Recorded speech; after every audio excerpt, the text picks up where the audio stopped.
Tú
nuestros corazones y te decimos una vez más gracias.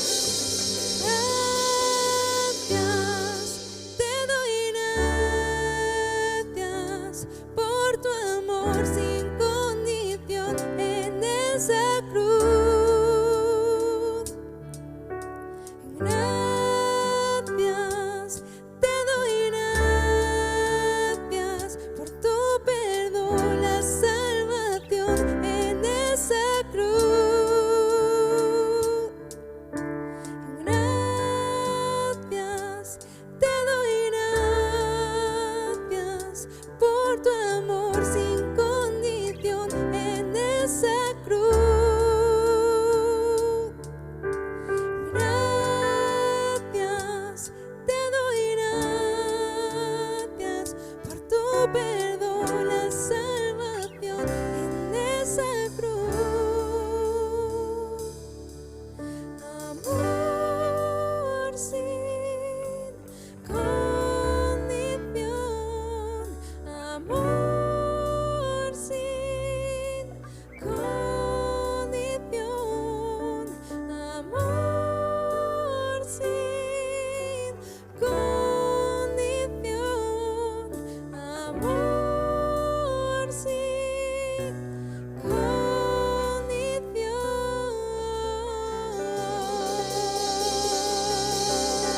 Gracias, Señor. Gracias por ese amor incondicional. Señor,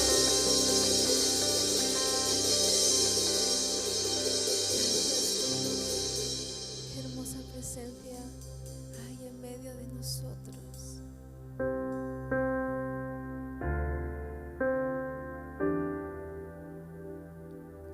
Gracias, Dios. Tú siempre estás obrando, Señor. Tú siempre estás en medio de nosotros. Eres un Dios fiel, un Dios que permanece. Tú no dejas de estar, Señor. Tú no abandonas. Y podemos celebrar ese amor que tienes por nosotros. Y como iglesia queremos unirnos para clamar y pedirte, Señor, que seas el centro de todo, nuestras vidas, nuestras familias, nuestra iglesia, nuestra ciudad, Señor.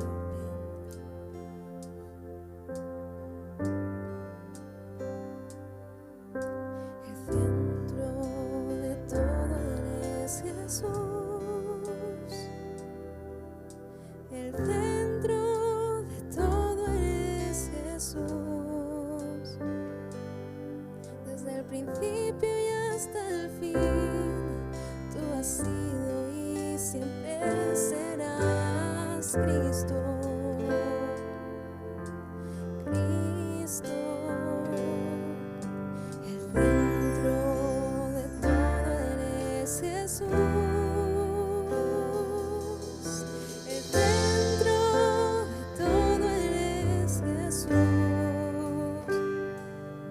Desde el principio y hasta el fin, tú has sido y siempre serás Cristo.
sé Jesús.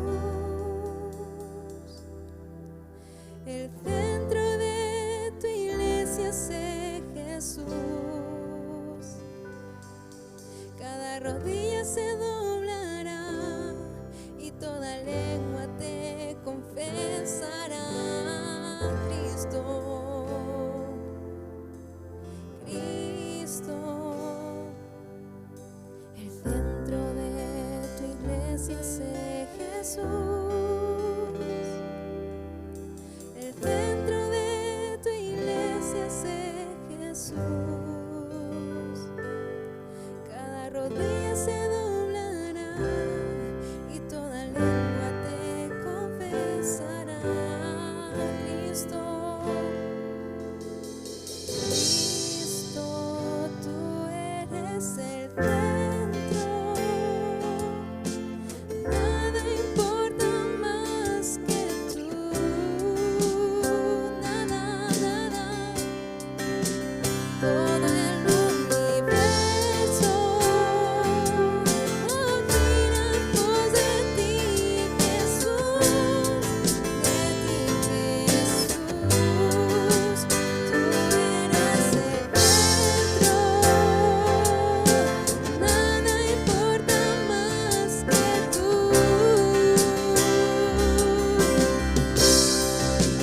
Todo el universo gira en pos de ti, Jesús. De ti, Jesús. De mi ser hasta el cielo, Cristo es el centro. Mi vida eres tú, sí, mi vida eres tú. De mi ser hasta el cielo, Cristo es el centro. Mi vida eres tú, sí, mi vida eres tú. De mi ser hasta el cielo, Cristo es el centro. Mi vida eres tú, sí, mi vida eres tú. De mi ser hasta el cielo, Cristo es el centro. Mi vida eres tú, sí, mi vida eres tú. De mi ser hasta el cielo, Cristo es el centro. Mi vida eres tú, sí, mi vida eres tú. De mi ser hasta el cielo, Cristo es el centro. Mi vida eres tú, sí, mi vida eres tú.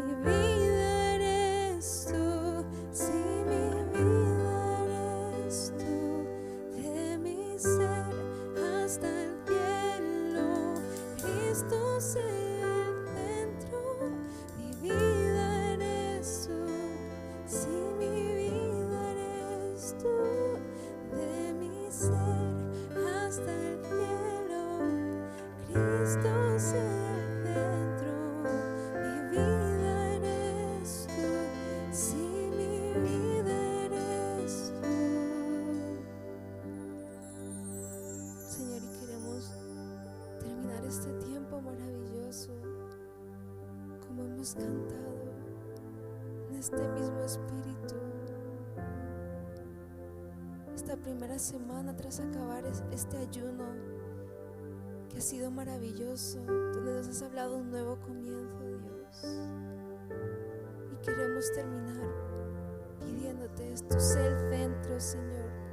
Más que nunca necesitamos que seas el centro de todo, Dios. Que gobiernes la atmósfera. Te necesitamos, Señor. Te necesitamos gobernando el centro de nuestras vidas, teniendo el control. Te necesitamos sentado en el trono de nuestras vidas, Dios. Como hemos cantado, tú eres nuestra vida, Dios. ¿A quién iremos sino a ti? ¿En quién depositaremos nuestra confianza si no es en ti, Señor? ¿Dónde estará puesta nuestra esperanza si no te miramos a ti?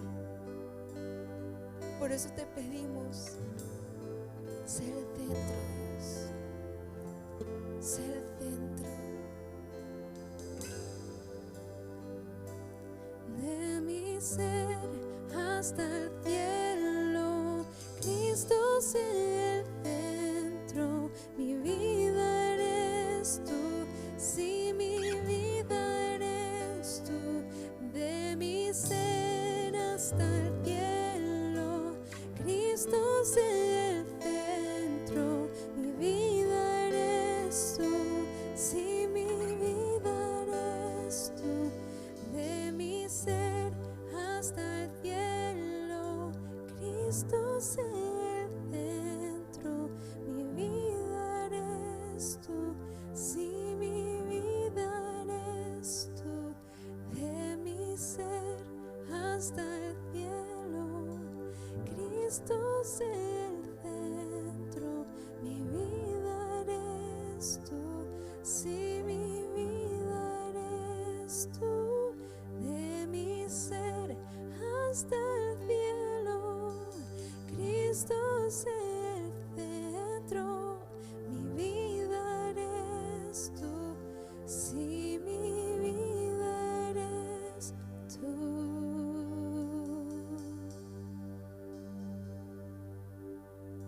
Sí, Señor.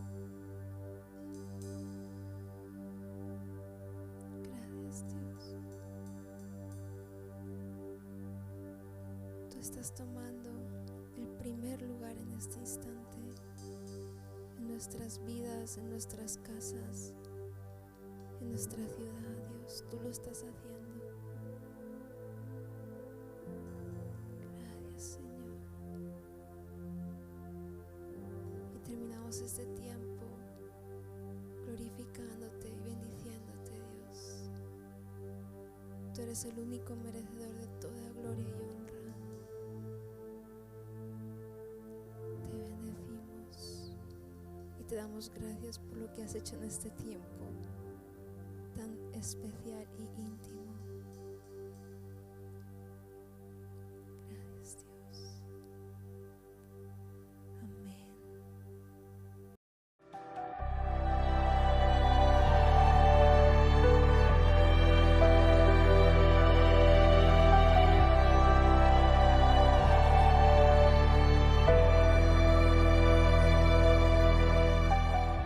Hola, les saludo a todos y hoy quiero compartir un mensaje que se titula Me es necesario. Me es necesario, y básicamente vamos a estar hablando en esta mañana sobre distintas cosas que tienen que ver o que Dios nos va a ayudar a reflexionar respecto a lo que Dios quiere cuando Él tiene algo que Él quiere poner de su espíritu en nosotros y que es necesario que las hagamos. Y para ello vamos a empezar leyendo el Evangelio de Juan capítulo 4 versículos del 1 al 7. Y dice esta palabra, dice: cuando pues el Señor entendió que los fariseos habían oído decir Jesús hace y bautiza más discípulos que Juan, aunque Jesús no bautizaba sino a sus discípulos, salió de Judea y se fue otra vez a Galilea. Y le era necesario pasar por Samaria. Vino pues a una ciudad de Samaria llamada Sicar, junto a la heredad que Jacob dio a su hijo José. Y estaba allí el pozo de Jacob. Entonces Jesús, cansado del camino, se sentó así junto al pozo. Era como la hora sexta. Vino una mujer de Samaria a sacar agua y Jesús le dijo: dame de beber. La historia continúa allí en el capítulo y tú la puedes leer luego en casa con tranquilidad. Yo solamente quiero usar esta historia para empezar a hablar sobre este tema de una frase que nos dice este pasaje en esta historia, y es: me es necesario. Le era necesario a Jesús pasar por Samaria para encontrarse con una mujer que tenía una situación en su vida bastante complicada, una vida que había pasado por un montón de experiencias duras, complicadas, tal vez una mujer rota, una mujer sin esperanza. Pero aunque hoy no nos vamos a centrar en ella, yo sí quiero que entiendas que a los ojos de Dios, cuando Dios tiene algo que es necesario, Dios pone el sentir en su siervo, en su sierva, en la persona correcta, en este caso el Señor Jesús, y Él sabía que le era necesario pasar por Samaria. Ahora, para entender esta historia, pero también para abrir un poquito el panorama en general antes de entrar en todos los puntos de este mensaje, quiero mencionarte algunas cosas muy interesantes al respecto de esto. Primero, en esta historia se nos dice que él estaba en Judea y que iba a ir a Galilea. Cuando uno mira en un mapa, puedes ver que Judea está en la parte de abajo y Galilea está en la parte de arriba. Entonces iba a ir de Judea hasta Galilea, y en ese trayecto Samaria está en medio, en la mitad del camino. Entonces, para cualquiera de nosotros sería lógico pensar que la historia dice, pues le era necesario ir desde Judea hasta Galilea y pasar por Samaria. Sin embargo, para un judío no era lógico, porque los judíos no se trataban con los samaritanos, y el mismo pasaje de Juan 4 nos dice que ellos no tenían amistad. De hecho, los judíos consideraban a los samaritanos como ciudadanos de segunda clase, de un nivel inferior, gente pecadora, gente con la que ellos no querían rozarse, tener contacto. Entonces los judíos hacían algo muy interesante. Aunque lo más fácil era usar el camino recto para llegar hasta Galilea, ellos siempre hacían un gran rodeo para evitar tener que pasar por Samaria. Ellos no querían pasar por Samaria para no tener contacto con los samaritanos. Por eso, cuando uno lee la historia sabiendo quiénes eran ellos y que Jesús dice, me es necesario pasar por Samaria, entendemos que hay un significado más profundo que literalmente decir que Samaria está en medio del camino o del trayecto entre un lugar y otro. Había algo más que quería decirnos el Señor con esta expresión, o lo que quería decirnos el Espíritu Santo, la lección con la que quiere marcar nuestras vidas acerca de lo que es necesario, y con ello el Espíritu Santo quiere enseñarnos grandes lecciones. Luego, otra cosa más que quiero compartir contigo en esta parte introductoria es que busqué 3 traducciones bíblicas, 2 de ellas del inglés pero pasadas al castellano, y la tercera, que es la Biblia amplificada, donde se nos traduce esta misma frase para ver realmente su alcance, su significado. La primera traducción es la King James, que es la Biblia tradicional inglesa, y se traduce como él debía pasar o él debe pasar por Samaria. Y eso pareciera que sigue siendo como el texto donde parece ser que Jesús simplemente tenía que pasar por ese lugar. Pero en la segunda traducción dice que en la nueva versión de King James dice él tenía que pasar por Samaria.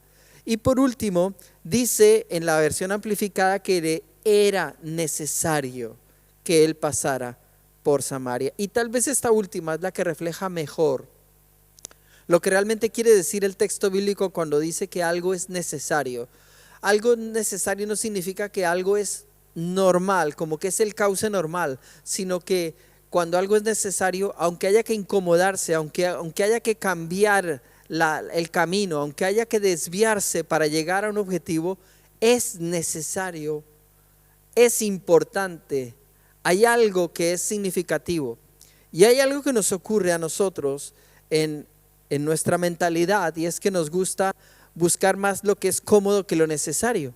No sé si lo entendemos todos queremos más lo que es cómodo y agradable para nosotros, para nuestro cuerpo, para nuestras emociones, para nuestro bienestar personal. Pero muchas veces lo que es necesario no es cómodo, muchas veces lo que es necesario es incómodo, muchas veces lo que es necesario requiere esfuerzo, requiere salir de mi lugar de confort para ir más allá y conseguir algo que era necesario, pero que había que pagar un precio. El mejor modelo de lo que es necesario nos lo expresa el Señor Jesús. Jesús sabía perfectamente lo que era vivir una vida según lo que era correcto o necesario, y no lo que era más fácil, agradable o conveniente. Yo te voy a mencionar rápidamente varios pasajes de los evangelios donde vemos que Jesús supo elegir lo que era necesario, ¿vale? Vamos rápidamente, y primero que todo estamos en Marcos capítulo 8 versículo 31, donde nos dice la escritura: era necesario al Hijo del Hombre padecer mucho. Vamos a mencionar entonces varias escrituras de donde vemos este concepto de lo que es necesario aplicada a la vida del Señor Jesús. Y fíjate en esta primera escritura que estamos leyendo, que dice que le era ¿qué? Necesario padecer mucho. Padecer mucho. ¿Cuántos de nosotros vamos a correr hacia un destino donde vamos a sufrir? Sin embargo, el Señor Jesús no es que quisiera sufrir, pero sabía que era necesario. porque él comprendía que hay un objetivo, algo que va a ocurrir como resultado mayor, como fruto de ese sufrimiento, de ese padecer. En Lucas capítulo 4, versículo 43 dice la escritura: es necesario que también a otras ciudades anuncie el evangelio del reino de Dios. Aunque para muchos de nosotros sería más cómodo quedarnos en el lugar donde estamos hoy, o en el lugar en el que nacimos, o en el lugar donde nos sentimos más a gusto.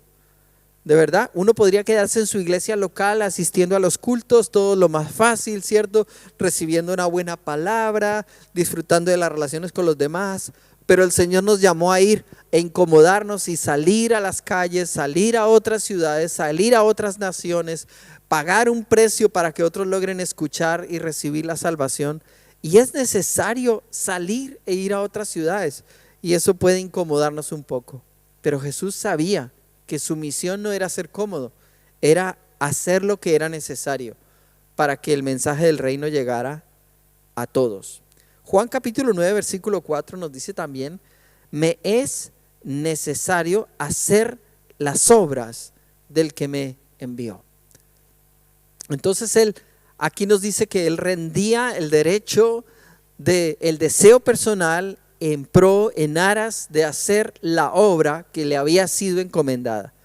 ¿Cuántas veces uno sabe que uno quisiera quedarse descansando, cómodo? Sin embargo, el Señor nos llama al sitio donde tenemos que esforzarnos, porque es más importante, nos es necesario hacer la obra que nos fue encomendada. Y en Juan 3:14 dice así: así es necesario que el Hijo del Hombre sea levantado. Y necesitas comprender que cuando usa la expresión levantado no se refiere a ponerse de pie, sino cuando él iba a ser crucificado y luego levantada esa cruz donde él iba a estar allí expuesto, avergonzado delante de todos, cargando el resultado de nuestro pecado sobre él. Era necesario, dice este pasaje, era necesario. Escucha, Jesús sabe perfectamente lo que es necesario, y él vino para hacer lo necesario para que tú y yo, y para que cualquier persona que quiera recibir el abrazo y el perdón y el amor de Dios pueda recibirlo. Y si hay que hacer 1000 veces eso, lo haría 1000 veces. Y ese debe ser el corazón que hay en el pueblo de Dios, los hijos de Dios. Una hija de Dios, un hijo de Dios debe anhelar que en su corazón haya el mismo sentir que había en el Señor Jesús. Él estuvo dispuesto hasta a ser levantado, sufrir, dar su vida, morir. Y por último, Juan 20, versículo 9 dice que era necesario que Él resucitase de los muertos. Por supuesto, era necesario porque la resurrección tiene una palabra con la que la podemos asociar, y es la palabra victoria. Necesitábamos que Él resucitara para confirmar la victoria. ¿Sabes por qué? Porque Jesús sabía que su victoria era la que garantizaba la victoria que tú y yo tenemos hoy en nuestra vida. Sin todos los necesarios por los cuales tuvo que pasar el Señor Jesús, ninguno de nosotros tendríamos la oportunidad, la posibilidad de encontrarnos y de tener una experiencia nueva y única con Dios, con el Padre. Pero ¿cómo le damos gracias a Dios? Porque Él es el quien ha hecho todo lo que era necesario. No sé si ahí donde tú estás escuchando este mensaje puedes decir amén. Gracias, Jesús, porque tú hiciste todo lo que era necesario. Si tú hubieras desistido de cualquiera de tus necesarios, yo no estaría aquí. Yo no tendría lo que tengo. Mi vida no sería lo que es. Pero qué hermoso es cuando alguien decide hacer lo que era necesario. Y Jesús fue nuestro modelo principal de no vivir según lo que le placiera, lo que quería. El mundo de hoy nos dice eso todo el tiempo, pero en el Señor no es así. Por eso hoy estamos para aprender 3 cosas muy importantes respecto a los necesarios de Dios. Primero, la necesidad de aquello que no podemos eludir. Tenemos que encontrar que los necesarios de Dios ponen delante de nosotros cosas, responsabilidades, posiciones, circunstancias, las cuales no podemos eludir. Es tan importante que nos acerquemos y cumplamos esa cita con el destino. Hay citas divinas, citas que no vamos ni debemos eludir, citas que no van a ser fáciles, pero que son la perfecta voluntad de Dios. Y es nuestro compromiso, o debe ser nuestro compromiso, no pretender eludirlas, porque entonces tal vez se va a estropear algo muy grande que viene como resultado de ese necesario que yo no evada, yo no eluda las responsabilidades que Dios pone delante de mí. Hay dos caras de la moneda de esto que estoy compartiendo. Una de ellas es cuando Dios nos va a dar una gran responsabilidad, Dios nos va a entregar eso que nosotros no podemos eludir. Pero hay ocasiones en las que Dios nos muestra el panorama completo. Dios nos puede dar como una descripción detallada. Por consiguiente, a veces creo que la mayoría de nosotros nos identificamos con eso. Yo soy uno de esos que si me dan una descripción plena, yo puedo hacer una evaluación y digo, vale, me apunto a eso. Porque tengo una revelación, una claridad plena de qué es aquello, todo lo que va a implicar que yo haga eso.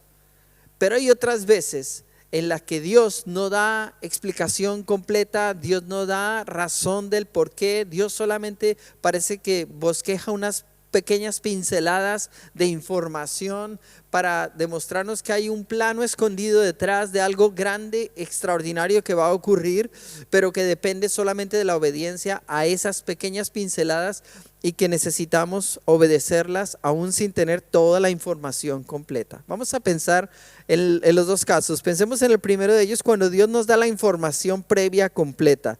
El cielo se abre y recibimos la información. Eso ocurrió en Hechos 9, versículos 10 al 11, y le ocurre a Ananías, y el Señor dice esto: había entonces en Damasco un discípulo llamado Ananías, a quien el Señor dijo en visión: Ananías. Y él respondió: heme aquí, Señor. Y el Señor le dijo, miren lo que le dijo, levántate y ve a la calle que se llama Derecha y busca en casa de Judas a uno llamado Saulo de Tarso, porque aquí él ora. Y la historia continúa y hay una revelación detallada. De hecho hay una conversación entre Dios y él respecto a todo esto, y Dios le aclara un montón de cosas. Dios le revela cosas del futuro de Pablo en esa conversación a Ananías. Y Ananías es de esos afortunados que a veces cuando Dios se revela, lo revela todo, da una revelación completa, información total de lo que hay que hacer. A mí siempre me ha parecido sorprendente y maravilloso lo que dice aquí en este versículo 11, cuando le dice: ve a la calle que se llama tal y busca en casa de fulano de tal a uno que se llama Saulo y tal, y él está orando. Le da una información absolutamente detallada de toda la escena. Y a mí me encantaría que mi Dios todas las veces que hable conmigo me diera información detallada y privilegiada, información reservada que los demás mortales no pueden tener, que me la diera para que yo pudiera tener ese conocimiento avanzado que los demás no tienen, y así poder decir: Señor, así sí en fe voy a caminar contigo. Pero aún así, aunque a veces Dios nos da revelación plena, no quiere decir que ese necesario al que estamos siendo llamados sea fácil. De hecho, hay un sentir aquí en Ananías de que él quiere eludir esa responsabilidad, porque se va a encontrar con Saulo de Tarso, que tiene una historia terrible de persecutor de la iglesia. Es un hombre peligroso, es un hombre temido, él tiene miedo, él prefiere evadir esa misión. Sin embargo, él obedece y no elude la misión que le entregaron. Así que recuerda que estamos hablando de eso, el compromiso, el no eludir a aquello que es necesario. Pero está la otra cara de la moneda, que es cuando Dios nos dice que obedezcamos y que el destino o el objetivo es desconocido. Dios da las pequeñas pinceladas, pero no nos dice con detalle todo, y tenemos que hacer el necesario aún sin saberlo todo. Entonces se requiere una generación de fe, una generación de gente que le cree a Dios y que da pasos donde Dios te dice: haz esto, y lo hace. No tienes que entenderlo todo. Con el tiempo irás viendo, se irá aclarando todo el panorama, pero cuando empiezas no lo entiendes. Y en la historia que leeremos a continuación lo verás con mucha claridad. En Hechos capítulo 8, versículos 26 al 30, dice lo siguiente: un ángel del Señor habló a Felipe, diciendo: levántate y ve hacia el sur, por el camino que desciende de Jerusalén a Gaza, el cual es desierto. Entonces él se levantó y fue, y sucedió que un etíope, eunuco, funcionario de Candace, reina de los etíopes, el cual estaba sobre todos sus tesoros y había venido a Jerusalén para adorar, volvía sentado en su carro. y leyendo el profeta Isaías. Y el Espíritu dijo a Felipe: acércate y júntate a ese carro.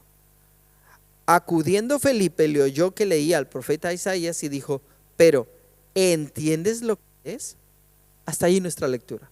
Claro, te dejo con ganas para que tú luego termines de leer este pasaje y veas cómo enseguida le predica el evangelio a través de la historia de Isaías y cómo él se arrepiente y se bautiza. Ya lo puedes leer luego con calma luego de este mensaje.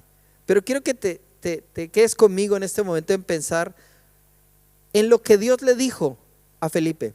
Felipe, un evangelista exitoso. Felipe en ese momento está en Samaria, está en medio de lo que llamamos hoy un avivamiento. Un avivamiento es cuando el poder de Dios se está derramando en plenitud. Un avivamiento es cuando la gente se está convirtiendo a borbotones. Hay arrepentimiento, multitudes. Y el que está predicando se llama Felipe. Y de repente, en medio de tremendo avivamiento, el Señor le dice: déjalo todo. Y le dice solo esta frase. Esta es la única instrucción, escúchala. Le dice: levántate y ve hacia el sur. No sé a cuántos de nosotros, si el Señor nos dice, estás en el salón de tu casa y el Señor te dice: levántate, sal a la calle y empieza a caminar hacia el sur. ¿Y qué, Señor? No, tú hazme caso. ¿Cuántos estaríamos? Me estoy volviendo loco, estaríamos pensando. O viéramos a alguien que le obedeciera a Dios a tal grado que confía en Dios a ciegas para decir: si Dios me dice con una pequeña pincelada, camina hacia el sur, algo va a ocurrir, no te preocupes, lo tengo preparado para ti. Y necesitamos ser ese tipo de gente que aprende a creer en fe y que está dispuesto a no eludir y no le pide explicaciones a Dios, sino que confía. Repite conmigo esta palabra: confía en Él. Confía en Él y Él hará, dice el Salmo, ¿verdad? Entonces él confió y salió, se levantó, empezó a ir hacia el sur en el camino que desciende de Jerusalén a Gaza. Y ese camino era un desierto, y en el desierto cuando él iba andando, sucedió que pasó un carruaje con un etíope, y en medio de todo eso viene la segunda instrucción que él recibe, que es solo una palabra: acércate. No recibe más instrucciones, no, ahora acércate y le dices tal cosa y va a pasar tal cosa. No le dijo más, solamente acércate al carruaje, y empieza a caminar al lado del carruaje. Y mientras que caminaba, escuchó a este hombre leer un manuscrito del profeta Isaías, y cómo este hombre tenía apetito de Dios, que Dios ya venía trabajando en él, y aunque él no tenía un encuentro, una experiencia personal y real con Dios, ahora era el momento. Felipe tuvo el discernimiento para entender que hay momentos donde Dios empieza a dar pequeñas pinceladas sin decirte el por qué, pero cuando llegas a la escena correcta, cuando estás frente a aquella persona, en aquella circunstancia, sabrás el por qué. Y Felipe supo el por qué, y en ese instante él se levantó y se acercó y le dijo: ¿entiendes lo que lees? Y él dice: ¿cómo entiendo si nadie me explica? Y empezó a abrirle las escrituras para que entendiera de qué se hablaba y se trataba del Señor Jesús. Qué precioso es pensar que no podemos eludir, ¿verdad? La segunda cosa es necesario que nosotros haya un sentido profundo. Cuando llega el necesario de Dios, se produce en la persona un sentido profundo del cual no se puede desprender. Espero que tú, al escuchar este mensaje, sepas de lo que estoy hablando. Porque cuando es algo que Dios ha puesto en ti, es como que te lo quieres quitar y no puedes. Dios te lo puso, ya no te lo puedes quitar. Tú quisieras vivir otra vida, quisieras no hacer eso, pero no puedes. Hay una carga, una necesidad, es algo profundo. Te puedes acostar a dormir y hacer que no pasa nada, y por la mañana sigues teniendo esa carga sobre tus hombros. Puedes intentar, como Jonás, huir hacia el lado contrario de donde Dios te está llamando, ¿verdad? Ir hacia Tarsis en vez de ir hacia Nínive, pero no habrá manera. Esa carga irá contigo donde quiera que tú vayas, porque hay un sentido, hay una carga impuesta sobre ti que no podrás eludirla. Y yo pensé en dos hombres de la Biblia que nos expresan esa carga impuesta, de la cual cuando uno la siente, y quiero hablarte a ti como hijo, como hija de Dios, como persona que cree en Dios y que realmente quiere hacer la voluntad de su Padre Celestial. Yo quiero dejarte muy claro que de lo que estoy predicando aquí no es un mensaje solamente para pastores, líderes y evangelistas y gente llamada a dedicarse al ministerio de Dios y a la obra de Dios. Estoy hablando aquí de gente de a pie como tú y como yo, a los cuales Dios les va a poner encargos, misiones. Un es necesario, un algo que no te puedes desprender. Un algo que te dice, háblale a tu jefe. Y tú dices, no, él es muy duro, no, él no va a creer. No, ¿y a ti qué te importa si él no cree? Escucha, te es necesario, hazlo, habla, abre tu boca, el resto se lo dejas al Señor. Cuando Dios te dice que algo es necesario, hazlo, porque esa carga no te va a dejar en paz. Y al final, si simplemente no lo haces y dejas de oír esa voz, quiero decirte que no es porque Dios desistió, sino porque has contristado al Espíritu Santo de Dios en lo que Dios quería que tú hicieras, lo que te era necesario. Los dos hombres de los que voy a hablar ahora rápidamente son Pablo y Jeremías. Pablo nos dice que él en su corazón tiene una necesidad, una carga que le es impuesta. Él sentía como una carga, un peso, una responsabilidad. Y yo no hablo de la carga que uno siente cuando uno es pecador, porque yo la he tenido, yo he sido pecador. He sentido depresión, he sentido soledad, he sentido el peso de la culpabilidad por las cosas malas que hice en mi vida, por mis errores, por mi sentido de fracaso. Yo he sentido todo lo que siente uno cuando uno es un pecador común y corriente de a pie, pero un día Jesús me rescató y simplemente me limpió, me quitó todo ese peso y empezó a colocar vestiduras nuevas, una identidad completamente nueva en mí. Pero cuando puso una identidad nueva, entendí lo que decía la Escritura, que Él quita nuestra carga que es pesada, que es difícil, y Él pone su carga que es fácil y ligera. La verdadera vida cristiana siempre tiene una carga. Ya no es la carga anterior del pecado, es la nueva carga, la carga de la responsabilidad en Dios, de la voluntad de Dios a través de nosotros. Y dice en 1 Corintios 9:16, pues si anuncio el evangelio, no tengo por qué gloriarme, porque me es impuesta necesidad. Ay de mí si no anunciar el evangelio. ¿Te das cuenta? Es como si él dice, vale, cualquiera de nosotros está en la libertad de predicar el evangelio si quiere o si no quiere, pero él dice, wow, no, yo tengo una carga donde yo sé, ay, me siento que estoy incumpliendo, yo estoy fallando en la misión que me han encomendado. Yo no estaría siendo quien debo ser y estaría faltando a mi esencia si no hago lo que Dios me dice de anunciar el evangelio. Ay de mí si no hago lo que es necesario. ¿Te das cuenta? Es una carga que no le impone ninguna persona. No te la puede imponer una iglesia, no te la puede imponer un pastor, no te la puede imponer argumentos y reglas de seres humanos. Te la impone Dios en tu propio corazón, porque Él te pone la convicción de algo de lo cual no te puedes desprender. Es necesario, te es impuesta esa necesidad. Jeremías sintió exactamente lo mismo cuando por causa del ministerio él sufrió tanto, y él tenía muchas veces el deseo de decir, Señor, este ministerio me ha hecho sufrir tanto, la gente me ha menospreciado, me ha pisoteado, lo encarcelaron, lo castigaron, de todo le pasó a él. Y en medio de todo lo que él vivió, él se vio tentado a dejar las cosas del ministerio. Pero había algo más fuerte que las emociones, había algo más fuerte que los deseos personales. Y dice en Jeremías 20, versículos 7 al 9, una preciosa escritura, escúchala, dice, me sedujiste, oh Jehová, y fui seducido. Más fuerte fuiste que yo y me venciste. Cada día he sido escarnecido, cada cual se burla de mí, porque cuántas veces hablo, doy voces, gritos, violencia y destrucción, porque la palabra de Jehová me ha sido para afrenta y escarnio cada día. Y dije, no me acordaré más de él, ni hablaré más en su nombre. ¿Te das cuenta que él sufrió esa batalla de querer deshacerse de esa carga, de ese sentido profundo que él tenía? Y dijo, no lo voy a hacer más.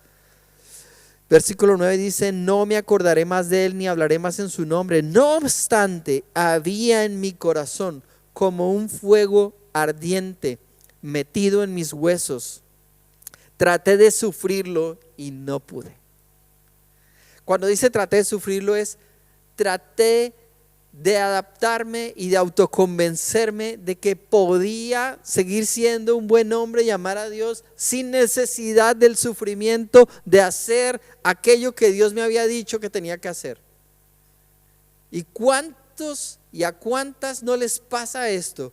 Que quieren creer en Dios y seguir a Dios, pero no quieren entrar en el proceso de lo que es necesario, no quieren interiorizar esa responsabilidad profunda, prefieren quedarse en lo superficial y decir: Señor, yo quiero seguir queriendo y amándote, pero déjame aquí de lejos en la orilla. Y Él dice: cuando tienes una experiencia profunda, perdóname, no vas a poder deshacerte de este fuego. Él dice que había en su corazón como un fuego ardiente metido en sus huesos. Dice, trató de resistirse y no pude. Hubo momentos en mi vida donde yo creo que no fui el mejor cristiano. No tomé las mejores decisiones. Cometí muchos errores. Y con lágrimas en los ojos le decía al Señor: tú me llamaste, pero Señor, yo creo que yo no soy digno. Yo creo que, no es que te hayas equivocado, pero yo creo que ya el tiempo conmigo se pasó por culpa mía. Busca otro. ¿Y sabes qué hizo Dios? Insistió. Su gracia me cubrió, me sumergió. Su gracia. Quise sufrirlo, quise resistirlo y no pude. Fue más fuerte que yo. Qué hermoso es el Señor. Y por último, esta necesidad trae un desafío personal intransferible. Esta necesidad trae un desafío que no se lo puedes entregar a nadie más.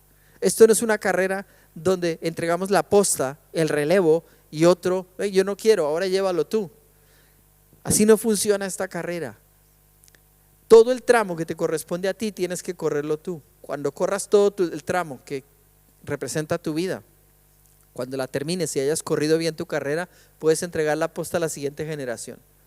Pero mientras tanto, tú tienes que pelear la batalla y correr toda la carrera, como nos dijeron en los sermones anteriores, como soldados, como atletas.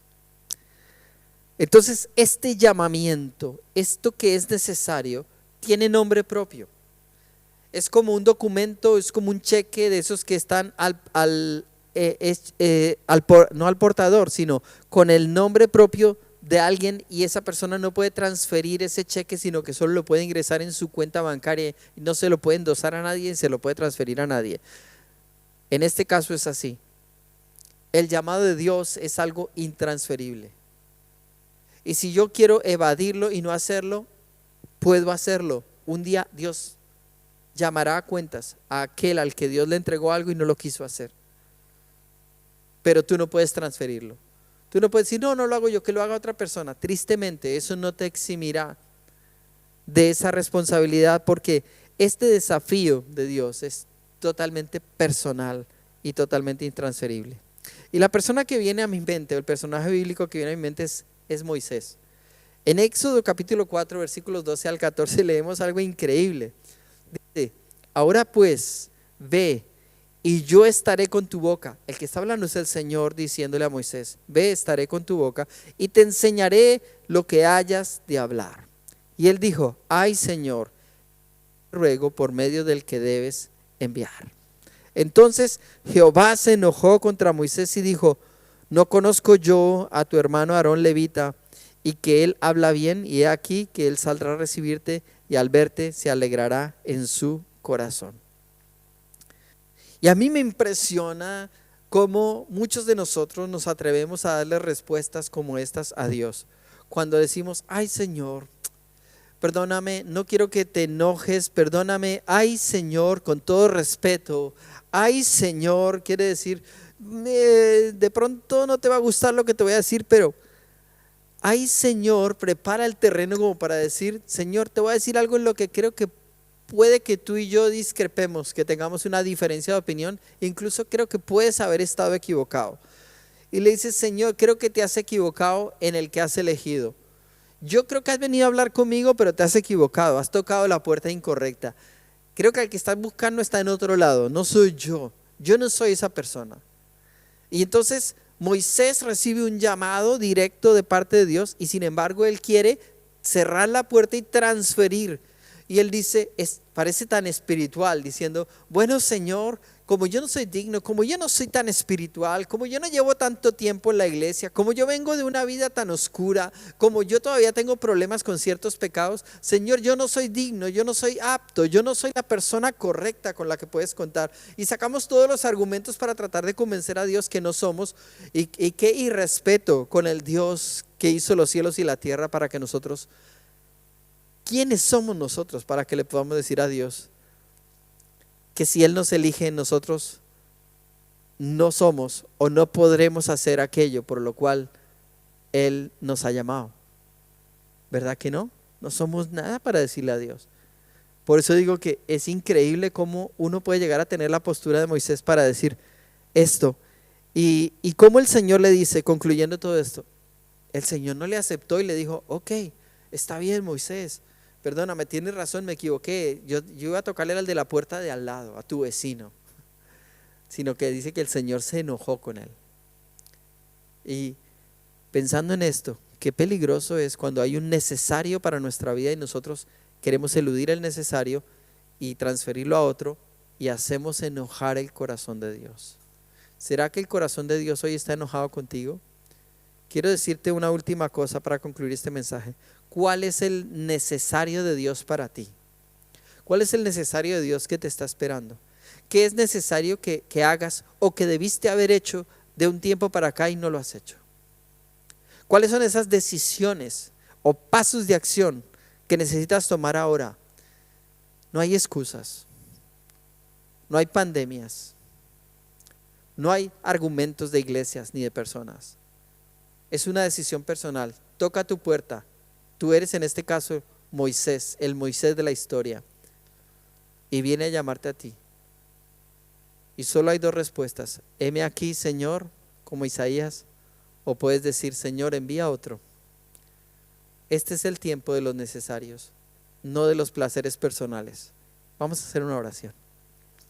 Señor, hoy oramos, Padre, que tú cumplas todo buen propósito a través de nuestra vida, que todo lo que sea necesario ocurra en nosotros, que todo lo que sea necesario pueda ocurrir a través de nosotros.